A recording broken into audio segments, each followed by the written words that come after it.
देवर्षि नारद जी, जो हर समय भगवान विष्णु के साधना में लगे रहते हैं और उनके मुख से हर वक्त नारायण नारायण का जाप निकलता ही रहता है। नारद जी को एक दिन अपनी भक्ति पर बड़ा ही घमंड हो गया। उन्होंने भगवान विष्णु से एक दिन निवेदन किया कि हे प्रभु, इस संसार में मेरे जैसा कोई भक्त नहीं होगा आपका। इस बात पर भगवान नारायण ने कहा कि ऐसा नहीं है देवर्षि नारद, आपसे भी कोई बड़ा भक्त है मेरा, जो धरती लोक पे रहता है और उसका नाम बिरजू है। नारद जी को इस बात पर बहुत गुस्सा आया। वो सोचने लगे कि ऐसा कैसे हो सकता है, इसका ज़रूर पता लगाना पड़ेगा। और वो स्वयं धरती लोक में जाकर इस बात का पता लगाने के लिए मन बना लिया। जब नारद जी धरती लोक में जाकर देखा तो आश्चर्यचकित रह गए। बिरजू एक साधारण सा किसान था, जो सुबह जल्दी उठता और बिना नहाए धोए बासी मुंह में ही 9-10 बार नारायण नारायण का जाप करता और फिर अपने बैलों को लेकर खेत चला जाता। खेत में हल चलाते चलाते मन करता तो नारायण का एकाएक भजन गुनगुना लेता। फिर शाम होने पर घर आ जाता और घर के ज़रूरी काम, सब्जी लाना, बच्चों की बात सुनना आदि काम निपटा और बिना आरती पूजा किए खाना खाकर सोने चला जाता। सोने से पहले एक बार नारायण का नाम अवश्य ले लेता। अब नारद जी का सोच इधर उधर होने लगा। वो सोचने लगे कि हो ना हो या रात में उठकर जरूर कोई विशेष प्रकार की पूजा अर्चना करता होगा, तभी तो नारायण भगवान इसे अपना सबसे बड़ा भक्त मानते हैं। अब इस चीज़ का पता लगाने के चक्कर में नारद जी वहीं रात भर खड़े रहे, परंतु बिरजू तो रात में उठा ही नहीं। वह सीधे सुबह उठा और अपनी दैनिक दिनचर्या के हिसाब से काम में लग गया। नारद जी सोचने लगे कि आज नहीं तो कल सही, पर जानकर ही रहूँगा कि आखिर यह किसान बिरजू कौन सी विशेष पूजा अर्चना करता है। इस सोच में नारद जी वहाँ थोड़े दिन रहकर पता करने लगे, पर बिरजू की दिनचर्या में कोई परिवर्तन नहीं हुआ।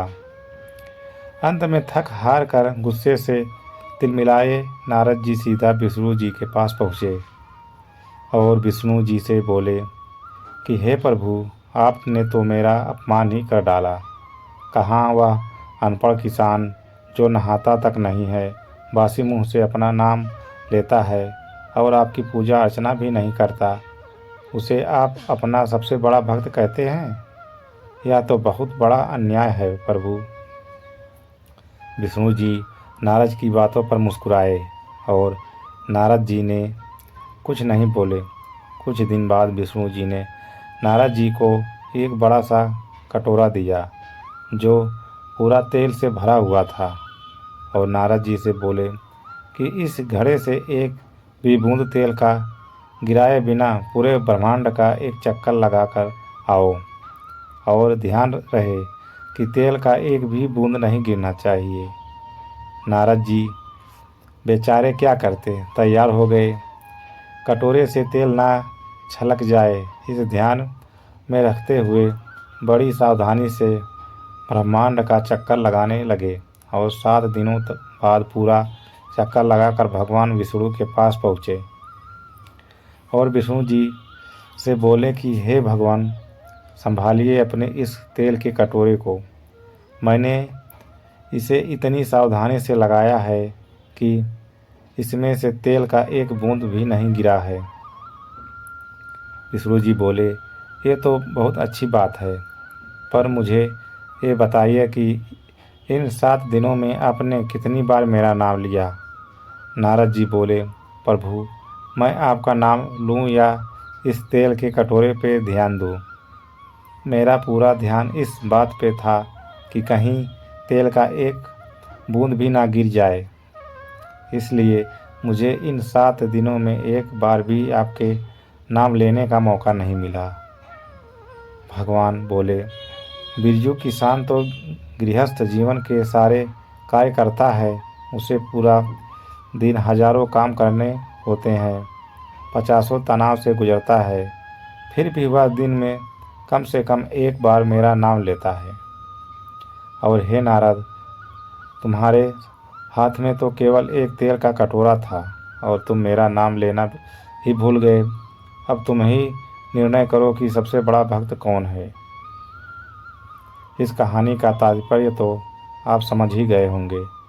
ठीक इसी प्रकार हाल हमारे जीवन में भी है। हजारों मुश्किलों को झेलते हुए भी जो अपने लक्ष्य पे डटा रहता है, उससे बड़ा कौन हो सकता है। घमंड ना करना जिंदगी में तकदीर बदलती रहती है। शीशा वही रहता है, बस तस्वीर बदलती रहती है।